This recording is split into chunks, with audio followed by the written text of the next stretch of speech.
जय गुरु जी, शुक्राना गुरु जी, लख लख शुक्राना, अनंतम शुक्राना। ये जो आज सत्संग हुआ है प्रिया आंटी के घर में, इससे एक ही बात समझ में आती है इनके सत्संग सुनने के बाद कि जो हम डगमगा जाते हैं ना, अपने गुरु पे हमारा भरोसा बहुत स्ट्रांग होना चाहिए। जैसे कि एक बच्चे का होता है, एक बच्चा होता है ना, माँ बाप होते हैं उसके जीवन में, तो उसके ऊपर कितनी कठिनाइयाँ आए, धूप आए, बारिश आए, आंधी आए, तूफान आए, वो बीमार हो जाए, वो अपने माँ बाप की छत्र छाया में, माँ की गोद में, माँ का हाथ पकड़ के उसको लगता है कि मेरा अब कोई बाल बांका नहीं कर सकता। तो जो गुरु जी हैं वो तो हमारे परम पिता, सबके भाई, पिता, माता, हर चीज़ उनमें मौजूद है, हर एक रिश्ता उनमें मौजूद है। तो जब हम गुरु का संग ले लेते हैं, गुरु का दामन थाम लेते हैं, गुरु का नाम जप लेते हैं, जय गुरु जी बस एक बार ही बोल देते हैं, कोई ऐसा नहीं है। जैसे अंकल ने कहा कि उनको एक संगत जो हॉस्पिटल में थी, उनको जुड़े सिर्फ 10 दिन ही हुए थे। यहाँ यही बात होती है कि जिसका भरोसा बनना है वो 1 मिनट में बन जाएगा, और नहीं बनेगा तो कई जन्म बिछड़ते रहेंगे माधो, ये जन्म नहीं लेके आएगा।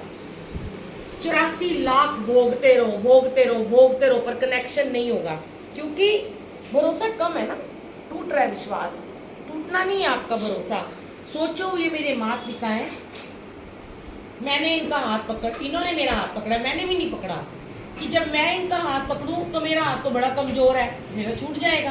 तो गुरु जी आप मेरा हाथ पकड़ लो कि आपका हाथ बड़ा मजबूत है, वो कभी नहीं छूटेगा। और दुख आए सुख आए, कहते हैं एक भजन है, आपने सुना होगा, मैंने भी अपनी आवाज़ में एक बार गाया था, मैं शौकिया गाती हूँ। सुख भी मुझे प्यारे हैं, दुख भी मुझे प्यारे हैं, छोड़ूं मैं किसे भगवन, दोनों ही तुम्हारे हैं, दोनों ही तुम्हारे हैं। सुख दुख ही तो जीवन की गाड़ी को चलाते हैं, सुख दुख ही तो हम सबको इंसान बनाते हैं। सुख भी मुझे प्यारे हैं, दुख भी मुझे प्यारे हैं। शुक्राना गुरु जी। ये सुख दुख की पहचान हमें कैसे हुई है? सिर्फ हमारे गुरु जी से जुड़ने के बाद हुई है। क्योंकि अब पहले हम भी बहुत डगमगा जाते थे संगत जी। प्रॉब्लम्स तो आती रहेंगी, जब तक आप जिंदा हो, जब तक ये जीवन है, परेशानियां रहेंगी, कभी खत्म नहीं होगी। ऐसा नहीं कि आज हम गुरु जी से जुड़ गए तो हम बड़े सुखी हो गए, हमें दुख ही नहीं आएगा, ये नहीं। और यहाँ इस सत्संग से, प्रिया आंटी और अंकल के सत्संग से एक बात और समझ में आती है कि गुरु जी ने अपने समय में भी एक बात जरूर कही थी कि जब भी आपको कोई बीमारी आए आप दवाई जरूर खाओ। ऐसे नहीं गुरु जी ने कहा कि तुम अंधविश्वास करो, तुम्हें किसी महात्मा ने, किसी महापुरुष ने कह दिया भी मेरा मंत्र जाप कर लो, मुझे मान लो, दवाइयाँ मत खाओ, मैं तुम्हें ब्लेस कर दूंगा। करते हैं गुरु जी ब्लेस, गुरु जी का मंत्र जाप करते हैं लोग, अमृत बन जाता है वो जल जब हम वहाँ पे रखते हैं। गुरु जी कहते हैं दवाई खाओ पर उस जल से खाओ। अब जब आप मेडिसिन ले रहे हो, डॉक्टर, हालांकि कहते हैं डॉक्टरी फेल है गुरु जी के आगे, लेकिन गुरु जी ने कहा कि जिनको कैंसर होता था उनकी भी कीमोथेरेपी होती है, उन्हें भी जाना पड़ता है हॉस्पिटल। जिनको डायलिसिस होता है उन्हें, घर में तो आप डायलिसिस का इलाज भी नहीं कर सकते हो, जाना ही पड़ेगा ना आपको। तो इसलिए हर चीज़ का इलाज करो, पर साथ में अपने गुरु का विश्वास बना के रखो। उससे क्या होता है, हमारे कर्म बड़ी जल्दी से कट जाते हैं। जैसे अब मैं बीमार हूँ तो मैं एक दवाई खा रही हूँ और मैं किसी भगवान को नहीं मान रही, मैं नास्तिक हूँ, या मैं कोई पूजा पाठ नहीं करती हूँ, या मैं जाप नहीं करती, या मैं कुछ भी नहीं करती हूँ, कोई सिमरन में नहीं हूँ, तो मेरी उस बीमारी को ठीक होने में वक्त लगता है, पता नहीं कितने महीने, कितने साल भी हमें लग जाते हैं।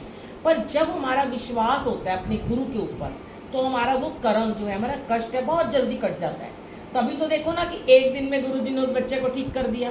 कहाँ डॉक्टर ने कहा कि 6 घंटे के अंदर होना चाहिए, वरना जान जा सकती है, कुछ भी हो सकता है, बॉडी पार्ट खराब हो सकते हैं। और वो तो बॉडी पार्ट ऐसा है कि भाई बच्चे की पूरी लाइफ है उसके अंदर। तो विश्वास था, होता है जब माँ बाप के सामने बच्चा कुछ ऐसी सिचुएशन में होता है तो एक बार हम सब ब्लैंक हो जाते हैं, हमारा दिमाग काम करना बंद कर देता है। तब हमारे गुरुजी हमें पता है क्या देते हैं, आपका पहले का किया हुआ जब तब उस समय काम आता है संकट जी।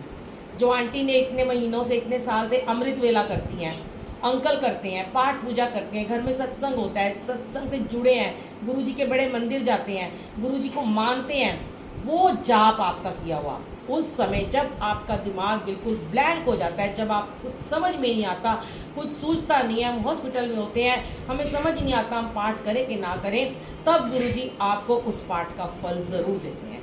तो वो पाठ क्या है? हमारे बैंक की एफडी होती है। आप बैंक में एफडी कराते हो 50,000 लाख की, छोड़ देते हो, भूल जाते हो डाल के, 1 साल 2 साल 5 साल की होती है, फिर पैसे बढ़ के आपको वापस मिलते हैं, पर बैंक वाले कहते हैं इसे भूल जाओ, ये एफडी है, 5 साल तक इसे नहीं उड़ा सकते। ऐसे ही जो आप जाप करते हो उसे गुरुजी को अर्पण करते जाओ रोजाना। अपने लिए मत मांगो, लो गुरुजी सृष्टि को अर्पण कर दिया, आपको अर्पण कर दिया, आप जैसे चाहो इसकी शक्ति को यूज़ करो। आप तो शक्तिशाली हो, पर आपको भी बहुत सारी दुनिया का कल्याण करना है।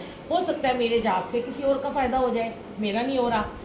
जब आपका आज फायदा नहीं हो रहा, लोग क्या करते हैं, फिर जाप करना बंद कर देते हैं, फिर सिमरन करना छोड़ देते हैं कि मेरा तो कुछ भला ही नहीं हो रहा, मेरे तो रोज ही कष्ट आ रहे हैं, मैं क्या करूं, मैं इतना जुड़ा हूं, इतने सत्संग में जाता हूं, इतनी सेवा, इतने अमृत वेले करता हूं, पर मुझे गुरुजी कुछ नहीं दे।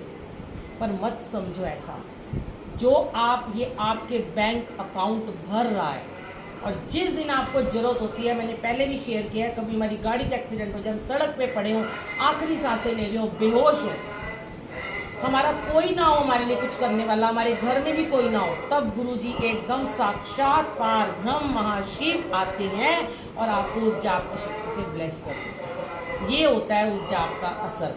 उस समय नहीं मिला भक्ति का फल, मत सोचो।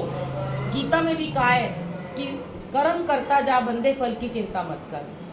जैसे कर्म करेगा वैसे फल देगा भगवान, लेकिन आज कर्म करने पे जरूरी आज आपने बीज बोया, आज ही आपको फल मिल जाएगा। कई बारी उस बीज को, उस मिट्टी को बहुत गहरे में सोचो, तुम एक मिट्टी, हम एक बेकार सी मिट्टी हैं और हमारे उबड़ खाबड़ हमारे जीवन में पत्थर बिखरे हुए हैं। अब उस जमीन को उपजाऊ बनाना है तो खुदाई करनी पड़ेगी, पहले अंदर से पूरा उसको गंदगी हटानी पड़ेगी, फिर खुदाई करते करते कच्ची मिट्टी बाहर आती है, फिर उसके अंदर बीज डालोगे, फिर पानी दोगे रोज़ाना। सेम ऐसे ही हमारा जीवन है। आपने अमृत वेला शुरू किया, आपने मंत्र जाप का बीज डालना शुरू किया, उस अपने अमृत वेले में वो धीरे धीरे पनपेगा। बहुत लोग मुझे कहते हैं, अरे हमें इतने महीने हो गए मंत्र जाप करते, 40 दिन हो गए, हमें फल नहीं मिला, और कोई कोई ऐसे होते 7 दिन में, 5 दिन में उन्हें फल मिल जाता है।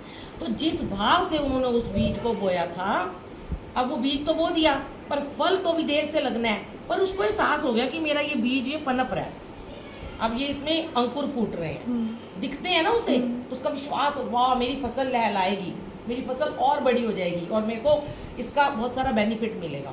तो यही हमारी फसल है, यही हमारी उपजाऊ ज़मीन हमने खुद बनानी है, सहारा लेना है इन गुरुजी का, बाँ इन्होंने पकड़नी है, हम कुछ नहीं है।